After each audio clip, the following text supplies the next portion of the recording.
31, 31 ada 31, 31 dapat voucher umroh, 31 satu kali.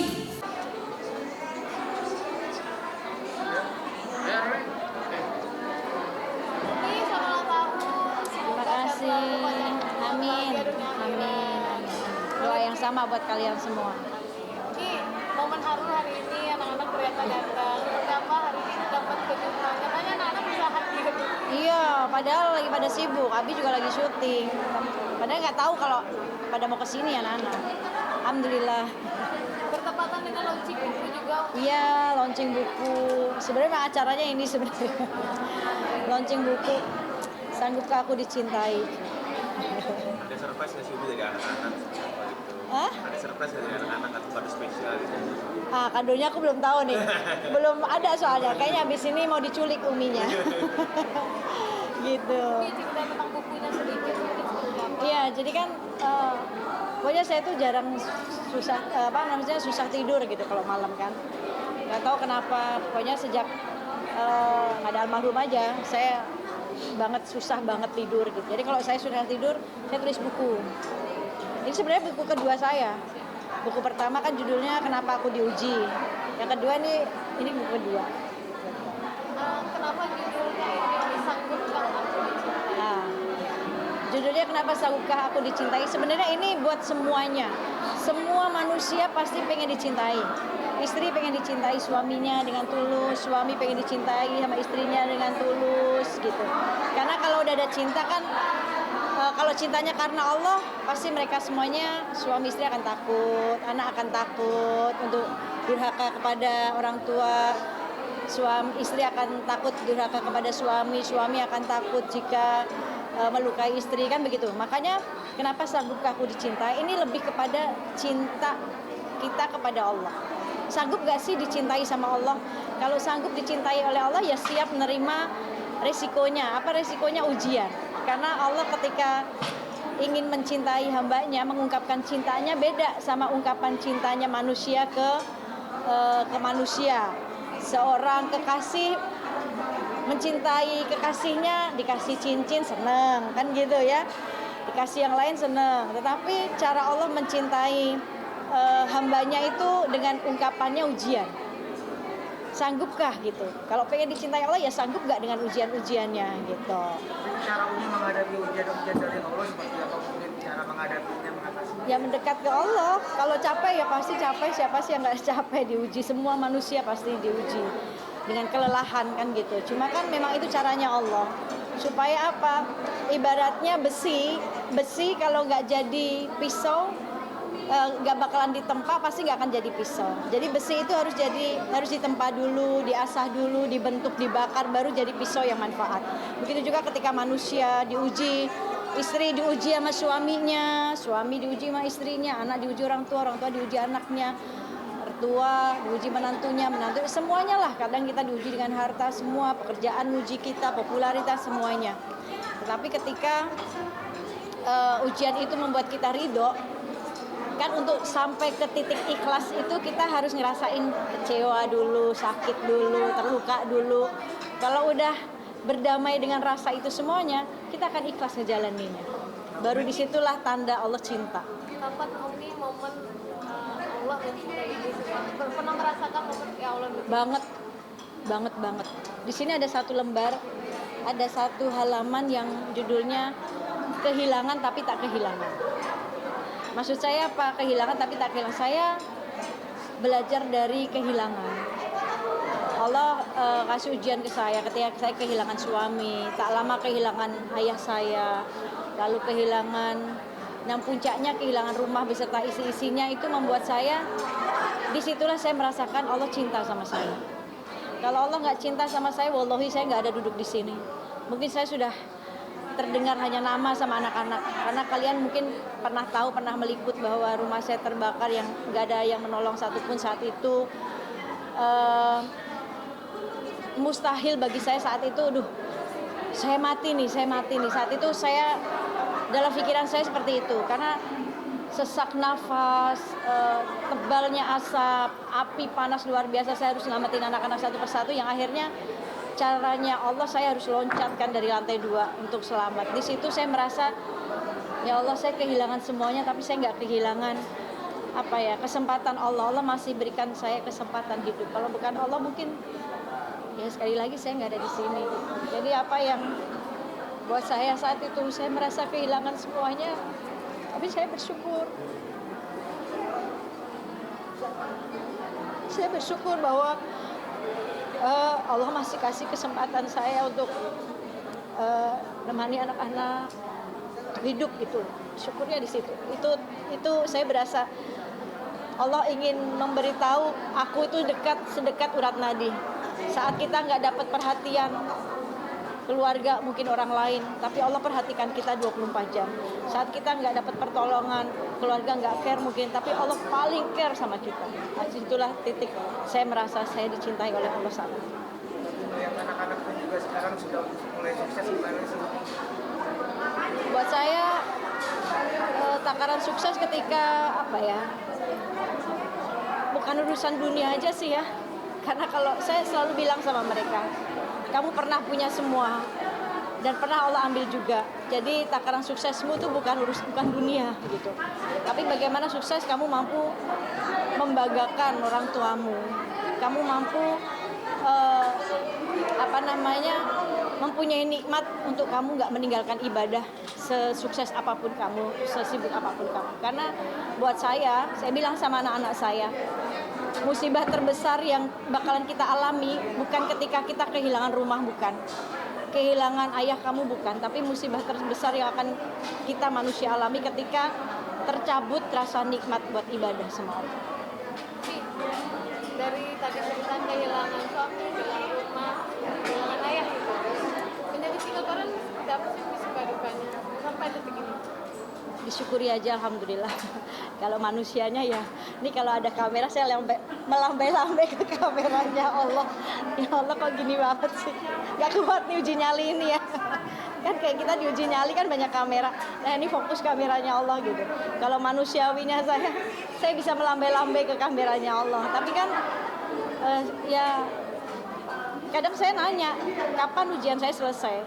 Akhirnya saya punya jawaban, besok saya mati selesai ujian saya. Bener gak? Ya kan begitu. Kayak almarhum udah enak, udah nggak diuji lagi di dunia kan gitu.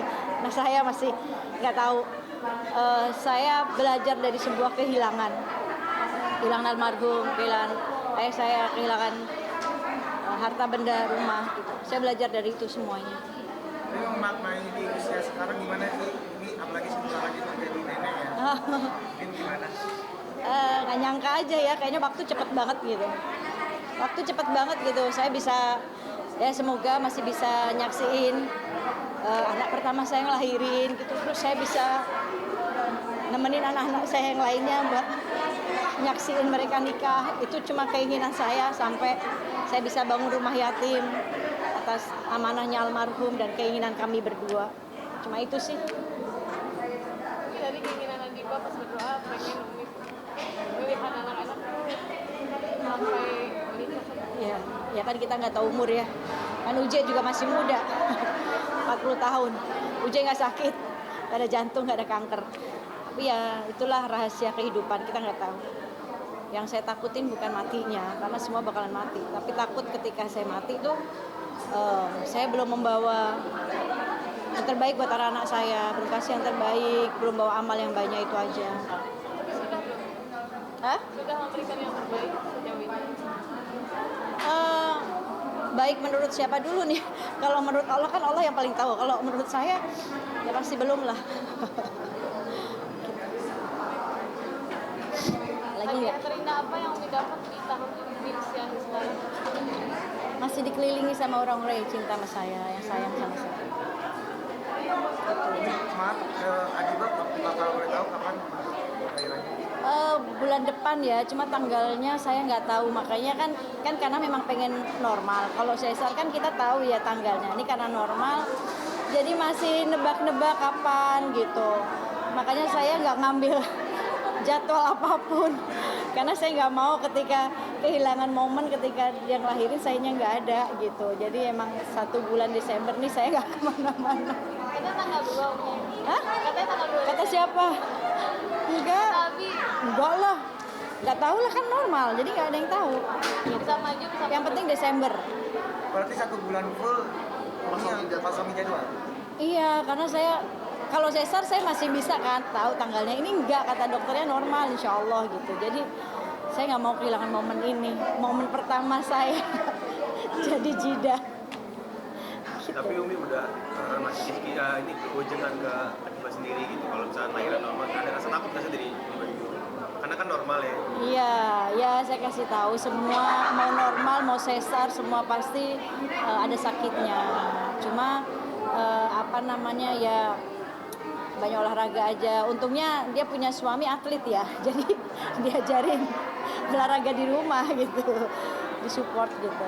Jadi mungkin lebih tenang kali Adibanya. Untuk di stadion kemarin masih gitu ya, kita Iya. siap berapa aja nih buat itu aja. Kalau lihat sih perempuan ya, perempuan. Apapun lah, mau laki-laki mau perempuan yang penting sehat anak pertama. Gitu. Udah belanja dong di rumah gitu banyak. Udah kemarin sempat nemenin, jadi apa namanya minta tolong ditemenin. Jadi saya Egi sama Adiba tuh sama adik-adiknya nemenin kita belanja. Lucu banget. Jadi ibaratnya menyambut cucu pertama dengan heboh. Iya, dan saya sebelum Adiba hamil tuh saya sempat dimimpiin almarhum loh, tapi nggak tahu ya itu nyata atau enggak. Tapi yang jelas dia tuh lagi gendong bayi gitu. Saya bilang itu anak siapa? Saya bilang, itu kayak nyata kayak dia tuh lagi nggak meninggal gitu loh. Nggak lama dapat kabar kita makan bareng sama anak-anak kan, ternyata Adiba ngasih amplop. Pas saya buka dia hamil. Mungkin kode kali. bahas tema lain Umi. Apa itu? Tentang banyak orang yang dapat jodoh di dalam kajian Umi. Pendapat Umi gimana ya? Ada kajian terus nanti banyak yang dijodohkan, dikenalkan ya. Aduh. Apa tanggapan Umi? Ya kalau ta'arufnya bener mah gak ada masalah, kalau masih sama-sama single kan gitu ya. Namanya juga ta'aruf, tak kenal maka tak sayang. Tapi ya kenalnya dengan cara seperti apa dulu. Tapi di kajian memang sering banyak. Oh saya nggak tahu, karena kajian saya perempuan semua. Kajian saya perempuan. Waktu masih ada UJ aja kajiannya, kalau yang di rumah ya, yang masih waktu rumah kebakar itu perempuan semua. Walaupun yang ngajar UJ. Kecuali kalau di masjid yang umum tuh, itu kan umum ya. Tapi karena uji amanah ke saya. Kalau majelis perempuan semua. Bahkan kalau cari pun gurunya nanti perempuan, karena gitu. Karena ya itu kita menjaga hal-hal yang nggak diinginkan gitu. Jadi semua perempuan jamaah saya, majelis saya. Ini maaf banget, mungkin support untuk Dinara sendiri. Aku nggak mau ikut campur yang bukan urusan saya. Oke. Baik Umi. Bukan kapasitas saya. Ya. Ya. Umi sehat selalu ya. Udah lagi. Makasih Umi. Makasih banyak ya sudah hadir. Umi Sobi banget. Gini di sini. Kayaknya kalender luar. Di sini dari situ deh. Dia buat Umi ada apa nih? Enggak ada apa-apa. Kan Jadi kalau datang aja rame-rame. ada kado spesial kan gitu kan. Nih ada kita di sini semua. Kemarin tapi melihat Umi sekarang seperti apa sih? Ya masih sama seperti yang dulu. Masih jadi orang tua yang kuat. Nah, terus ada kedepannya mau ngasih apa nih, kan ada request gak sih Umi buat Nggak ada sih. Sebenarnya kalau orang tua request nggak ada. Cuman kepekaan kita sebagai anak aja yang kedepannya harus diimprove. Cuman kita lihat nanti bakal ada apa aja. tapi tolong ngasih mobil gak sih, terus tahun ini nggak ada ngasih kado spesial gitu? Kali ini lagi enggak, karena kemarin masih ada, jadi pakai yang kemarin dulu aja. Ya, oke, makasih ya Bang.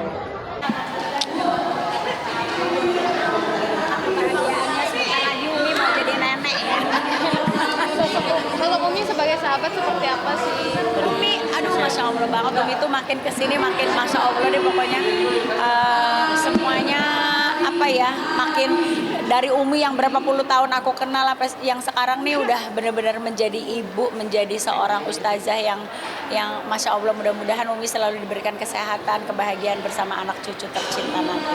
Melihat Umi menjalani bermacam cobaan, ujian, sampai akhirnya ada di titik ini menjadi single parent, sehingga anaknya sampai berhasil seperti ini, melihat perjuangan. Ya alhamdulillah ya, semua kan karena doa ya kan, karena doa, karena usaha juga. Terus aku sih yang senangnya anak-anaknya tuh Masya Allah banget, kayak Abizar gitu ya, sebagai anak pertama, wah Masya Allah banget, dia melindungi ibu dan adik-adiknya gitu. Tadi sempat nangis juga tuh di belakang. Ya kalau berdoa mah ya, kita berdoa kan kalau kita khusyuk pasti nggak usah yang Umi dengan bahasanya, gayanya Umi kalau berdoa ya kan. Kalau kita sendiri aja tuh gue kalau udah menyebut nama orang tua, anak itu pasti inilah. Kalau habis treatment Iya nggak boleh, gue nih nggak boleh lagi pakai bedak apa makanya pakai kacamata. Kenapa emang? Abis treatment biasalah nenek kan ya abis treatment. Emang treatmentnya itu sebulan sekali atau gimana? Oh enggak, abis treatment aja, jadi nggak boleh pakai bedak. Ya? rutin tapi. Iya sebulan sekali. Oke guys, aku ditungguin meeting.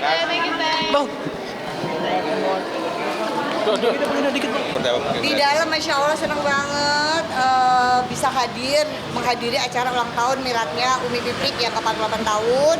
Seru, dihadiri sahabat-sahabat sama anak-anak Umi dan juga jamaahnya Umi. Seru banget, happy banget.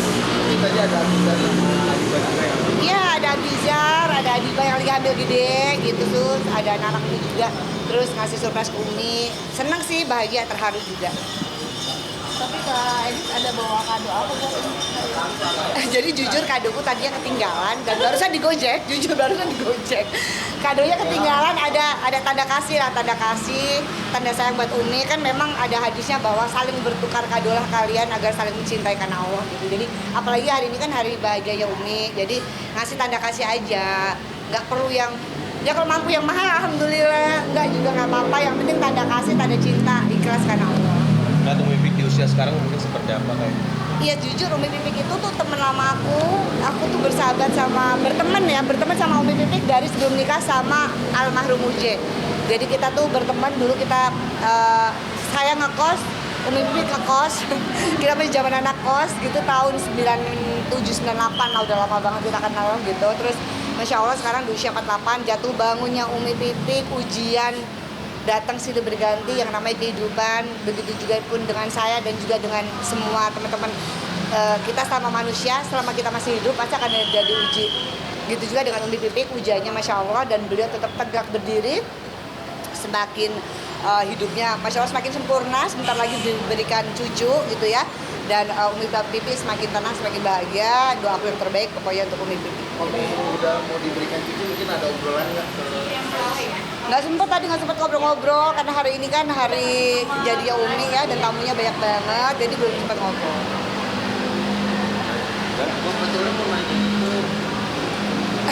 Aku udah tahu. Pokoknya supportnya aja, semoga yang terbaik apapun itu, karena kalau dibilang kenal pastilah saya kenal ya kan gitu. Doa yang terbaik aja, semoga segala sesuatunya baik-baik saja dan bisa diselesaikan secara baik-baik. Udah itu aja sih, doanya aja, selalu mendoakan, namanya juga kita kenal ya. Mau masalah bagaimanapun kan yang bersangkutan yang lebih tahu pasti seperti itu. Kalau saya di sini sebenarnya kita semua woman support woman lah, dua-duanya woman kan, maksudnya gitu ya. Dua-duanya woman support woman, jadi semoga bisa diselesaikan dengan yang terbaik aja. Karena saya juga nggak tahu, kaget juga. Tapi di kajian masih coba ketemu kan? Terakhir, karena memang sering ngaji di saya kan juga kan, ngaji di Adelia Zahra gitu. Jadi terakhir 2 bulan yang lalu masih ngaji, masih datang. Komunikasinya mungkin nggak seperti apa? Tapi cerita-cerita kasih atau Nggak pernah cerita-cerita, kalau lagi kajian juga datang kajian, terus pulang gitu sih kalau di saya, makanya nggak tahu juga sih. Berarti nggak nyangka ya Kak Idis akan terjadi hal seperti itu? Ya seperti itu, pokoknya doa saya yang terbaik untuk kedua belah pihak deh. Berarti sampai sekarang belum ada komunikasi lagi nih Kak? Setelah ada berita. Nggak ada. Makasih ya, makasih.